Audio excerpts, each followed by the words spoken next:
Hello everyone, welcome छ तपाईहरु सम्पूर्णलाई फेरि पनि मेरो ब्लगमा। अनि थ्यांक यू फर वाचिङ फर्स्टमै। अनि जतिजना पनि नयाँ हुनुहुन्छ प्लिज मेरो पेजलाई फलो गरिदिनु होला। मेरो भिडियो मन परेमा लाइक कमेन्ट र शेयर पनि गरिदिनु होला है त। अनि तपाईहरुकै सपोर्टले म अघि बढ्ने हो। तपाईहरुले नै सपोर्ट गर्नु भएन भने त मैले गरेको बेकार हुन्छ। अनि आज चाहिँ नानी लिएर डाइरेक्ट म यता आएको छु, घर नगई। अनि यहाँ आउनुको मेन रिजन चाहिँ चाबी हामीसँगै हुन्छ नि त। अनि चाबी हामीसँगै थियो। अनि सरले फोन गरेर प्लम्बर आउँदैछ भनेर भन्नुभएको थियो। अनि प्लम्बर भैया पनि ठिक्क आइपुग्नु भयो। अनि यो खोलेरै प्लम्बर भैया चाहिँ काम गर्दै हुनुहुन्छ। अनि सोधेको अझै 1.5 घण्टा लाग्छ भन्नुभयो। अनि 1.5 घण्टा अब पर्खिनै पर्यो नि त। पर्खेर अनि चाबी लगाएर लिएर जानु पर्यो चाबी, नभए फेरि सरले कराउनुहुन्छ। अनि यहाँ पारी देख्दै गर्नुभएको ठाउँ चाहिँ कति राम्रो छ कि। आज त त्यस्तो राम्रो देखेको छैन।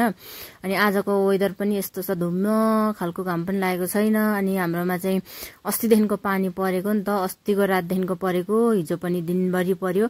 अनि आज पनि रातभरि परेर आज बिहान चाहिँ रोकिएको छ। अनि यहाँनिर चाहिँ त्यो पानीले चाहिँ प्राय सबै बाटोहरू बिग्रिन थालेको छ, पहिरो पनि जान थालेको छ। अनि यता चाहिँ पानी पर्नु थाल्यो भने चाहिँ प्राय पहिरो जाने डर हुन्छ क्या, बाटोहरू भत्किन थाल्छ। अनि आउजाउ पनि बन्द हुन्छ। अझै टाढो टाढो जाने ठाउँहरू त टाढो टाढो जानु पर्यो भने त झन् कहिलेकाहीँ त कस्तो बाटो बिग्रेर कति घण्टा घुमेर जानुपर्छ क्या। अनि यो पारी चाहिँ कटिङ गरेको छ, सायद यहाँ चाहिँ जाँदैन होला पहिरो, नभए पहिले यसमा पनि जान्थ्यो। अनि यहाँनिर चाहिँ बिचमा चाहिँ ढुङ्गै मात्रै छ। अनि जति ठाउँ घरहरू बनिनु सक्थ्यो त्यतिसम्म चाहिँ घरहरू बनिसकेको छ यता चाहिँ। अनि त्यो बिचमा चाहिँ घर पनि छैन। त्यहाँनिर चाहिँ कत्रो ठुलो ढुङ्गा छ कि, त्यही ढुङ्गा चाहिँ जेसीबीले काटेर रोड बनाएको छ। अनि आज चाहिँ हाम्रो दिनभरिको काम भनेकै यही हो। खासै त्यस्तो त केही पनि छैन, तरै पनि ब्लग गरौँ भनेर चाहिँ ब्लग स्टार्ट गरेको। अनि अब चाहिँ यहाँ सकिएरी चाहिँ घर जानु पर्ने हुन्छ। अनि घर गएर खाना बनाएर खानु पर्छ। बिहान चाहिँ हामी खाँदैनौँ नि त, नानीहरूले मात्रै खान्छ बिहान चाहिँ। अनि हामी चाहिँ खाँदैनौँ। हामी चाहिँ एकैचोटि बिहानको खाना चाहिँ 12 बजे 1, 2 कहिले त 3 बज्छ खाँदा ओर्दा। अनि आज पनि अब कतिखेर गई हुन्छ, अब अहिले झन्डै 12 बज्न आँटिसक्यो। अनि अब कतिखेर पुगिन्छ घर। अनि सायद 1, 2 बजेतिरै हुन्छ होला खाना। अनि यहाँनिर चाहिँ कस्तो सानो सानो बिरालो थियो नि, 3टा बिरालो, कति क्युट थियो कि बिरालो। यो चाहिँ भर्खर जन्मेको रहेछ, सानो नानीहरू। अनि एउटा चाहिँ यहाँनिर कुद्दैछ, एउटा चाहिँ त्यहाँनिर बसिरहेको छ, लुगाले छेलिरहेको छ। अनि एउटा चाहिँ कहाँ गयो, दुध खाँदै थियो 3टै। एउटा चाहिँ कहाँ गयो, आमा चाहिँ सँग छ जस्तो लाग्यो। अनि कति दामी छ कि बिरालोहरू। अनि साथीहरू हामी चाहिँ अब घरतिर गएको। भैयाहरूले पनि काम सक्नु भयो आजको, सबै सेटै लागेको छ क्या मेरो कति साह्रो। अनि अब हामी चाहिँ घर जाने हो। भैया चाहिँ माथि पुगिसक्नु भयो। अनि हामी पनि जाने, ताला पनि लाग्यो। लु जाउँ। पानी फेरि नभए अहिले पानी पर्छ होला हौ। यो खोल्दौ त बाबालाई।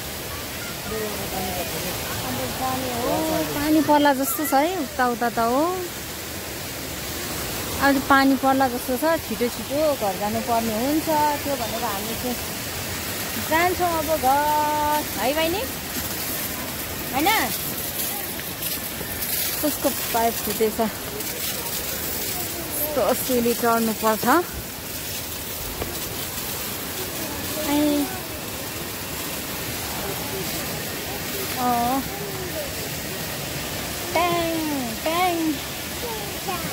खुट्टाकोले मरे। ओइ लड्छ। बाउछोरी चाहिँ पर पुगिसक्यो। म चाहिँ भ्यागुताको बच्चा हेर्ने हुँदाखेरि चाहिँ पछाडि रहेँ।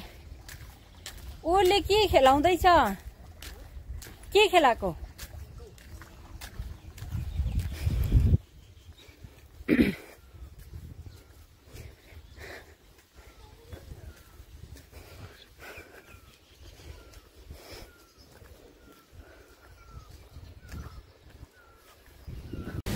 क्या था यहाँ पर।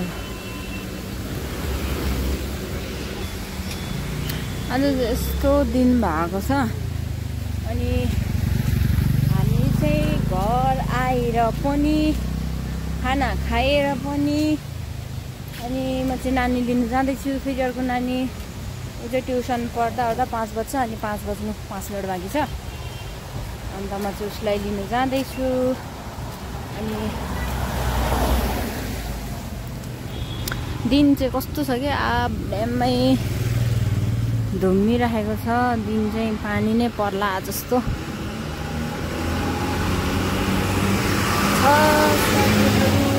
फेरि खोला कस्तो छ भन्ने कुरा।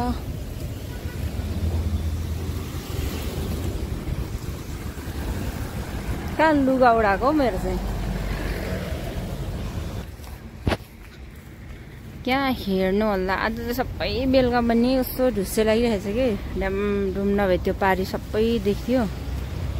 आज चाहिँ छैन,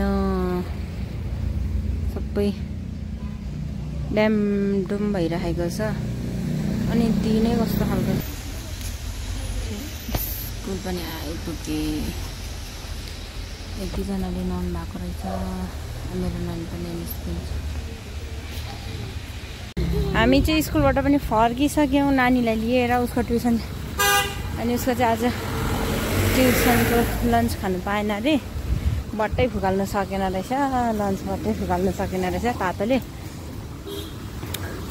अनि चाहिँ नखाइ त्यत्तिकै राखिराखेको छ अरे। अनि भोलिदेखिको चाहिँ अलिक सेलाएर लगाइदिन्छु। अनि म चाहिँ आधी बाटो आइसकेँ। अनि हाम्रो यस्तो भइसक्यो अँधेरो।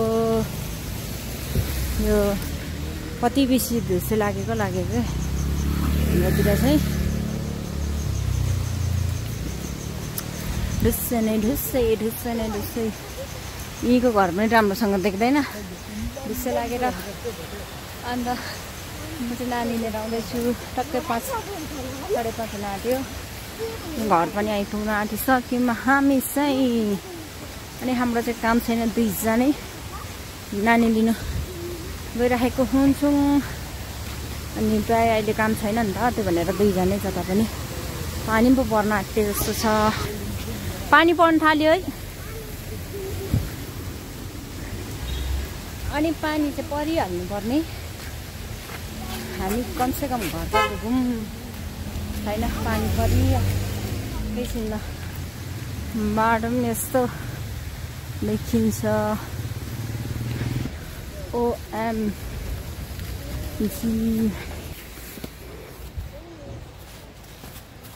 म चाहिँ अब छाता ओर्ने बेला भयो। पानी चाहिँ परि नै हाल्नुपर्ने थियो र। हामी चाहिँ घर पनि आइपुगिसक्यौँ। अनि पठाएको टिफिन चाहिँ यस्तो भएछ कि नानीको। उसको चाहिँ आज के भएर यस्तो बेसी टाइट लागेछ कि। अनि उसले चाहिँ खानु पनि पाएन अरे। म्यामहरू सबैले खोलिदिनु भएर कसैले पनि सक्नु भएन रहेछ। यहीँ घरमा त सकिएको छैन। कस्तो चाहिँ लाग्यो होला त यसको बिर्को चाहिँ। यहाँ चाहिँ कसैले पनि सकेन। अनि फोनको ब्याट्री पनि सकिसक्यो। साथीहरू अब भिडियो चाहिँ एन्ड गर्नुपर्ने हुन्छ। अनि सबैजनाले हेरेर साथ सपोर्ट गरिदिनु होला।